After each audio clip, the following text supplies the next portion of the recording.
Happy 4th of July, everyone.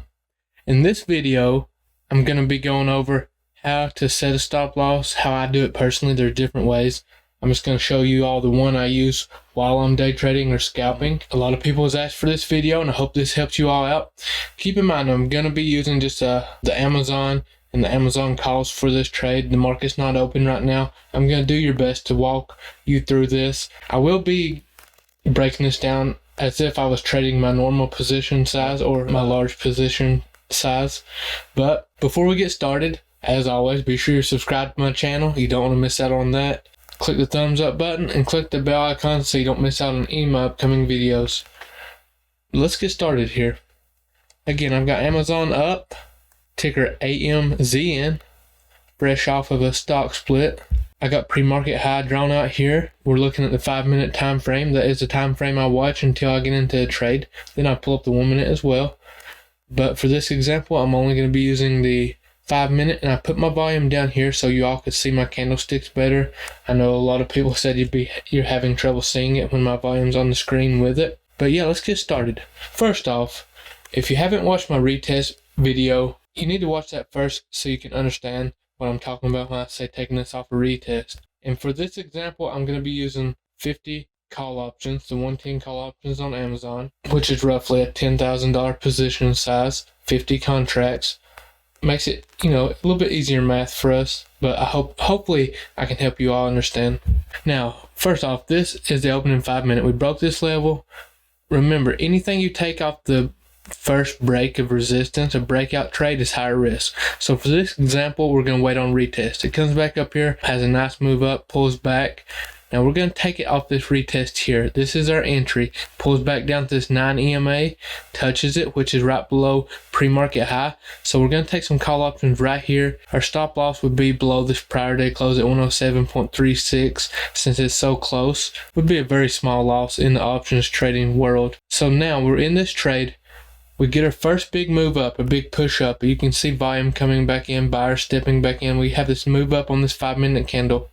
So that first big push, I would trim my position. So for easy math, let's say we got in this trade at 200. Okay, that's how much we paid per contract, which is a $10,000 position at 50 contracts. Again, we're using the 110 call options. So let's say we have a big push up to this, let's just say this 220. We have a push up. So we say, okay, we're going to trim some here. First off, my first trim is usually half my position. It just keeps it simple. I'm not overthinking. I'm just going to use 50. Well, here, let me do this right. So let's just say 25 is half of that, right? So we have that big push up. I prefer to sell limit when I'm doing this, right? That's just how I like to trade. So I would just click sell limit, and if we're at that price, yeah, if the ask is around that price, it's going to sell. So I've locked in profits. I've locked in roughly $20 per contract at 25. So that's roughly what, $500 profit. Now I'm going to set my stop loss. Once I trim half my position, and a lot of times you get a bigger move than that. I'm trying to keep profits realistic.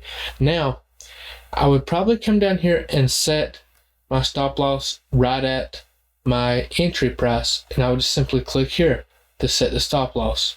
So my stop loss is set with the remainder of my position. That way, if we drop down, I'm not giving back any of my profits, right? That's what it's all about. You got to keep your profits. You don't want to be giving them back.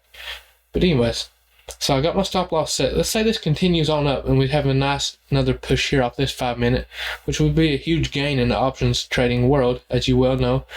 Your contracts are going to increase in premium nicely off that. So now let's just say we're way up here at, let's just go 300. So we're up here, our contracts are now worth $300 each, right? Before you can sell on this, you have to come up here and cancel out your stop loss you have set. Okay, or because you can't place 2 orders on this active trader. And I will say this, if you want to know how to set this up on your Thinkorswim, I got a video on this. It's called TOS Active Trader Setup.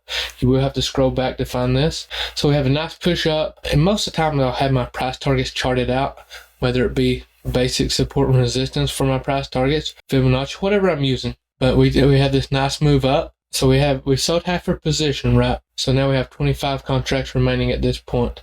So let's just say I sell 15 of them. That way I have 10 remaining. So I sell 15 more at this 300 area. So I have 10 runners left.